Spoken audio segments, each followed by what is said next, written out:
Сябры, увосень 26 года у Беларусі маюць адбыцца падзеі. І вось дэталь. Гэта візіт кіраўніка ЦРУ Рэдкліфа ў Маскву. Гэта таксама звязана з Беларусю. Гэта вельмі важны сігнал, таму што падобныя сустрэчы вось з вока на вока з кіраўніцтвам Расіі адбываліся ў 21 годзе, напрыклад.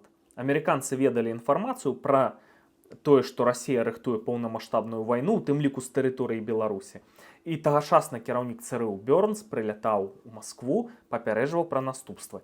Другая такая сустрэча Бёрнса і Нарышкіна здарылася ў 22 годзе ў Турцыі. Калі амерыканцы ведалі пра намеры Расіі ўжыць ядзерную зброю, апісалі наступствы, но і гэтага не адбылося. Для нас важна тое, што новыя намеры Расіі, тыя падзеі, якія рыхтуюцца, яны, як ні круці, звязаныя з Беларусю. Ядзерны сцэнар, атака Балтыі. Нагадаю, што ў Беларусі зараз знаходзіцца латвійскі Януковіч. Іншыя сцэнары.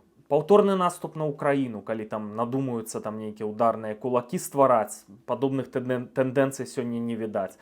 Альбо выкарыстоўваць Беларусь для абстрэлаў Кіева. Будуць вельмі сур'ёзныя наступствы для Беларусі. І я згодны з палітыкам Дмітрыем Шыгельскім, які сядзіць то ва Ўкраіне, то ў ЗША, што Александр Лукашенко мала на што сёння можа паўплываць. Дзярждэп зразумеў, што Лукашенко не мае суб'ектнасці. І яны бачаць, што можа Лукашенко спыніць маскалёў на тэрыторыі Расіі, на тэрыторыі Беларусі з таго, што мы пачыналі. Не можа. Ён не кантралюе, ён не суб'ектен. Аб чым з ім дамаўляцца?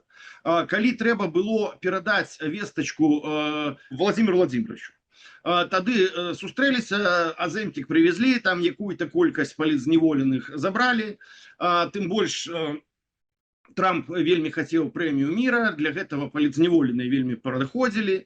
Зараз ён міра ўжо не хоча, верагодна, нагуляўся. Зразумелі, што на Пуціна не ўплывае, Пуціну няма чаго перадаваць, тым больш будзе сустрэча хутчэй за ўсё у Кітаі яшчэ раз, зараз. Ну і ўсё. І то есть, а навошта Лукашенко? Аб чым з ім размаўляць?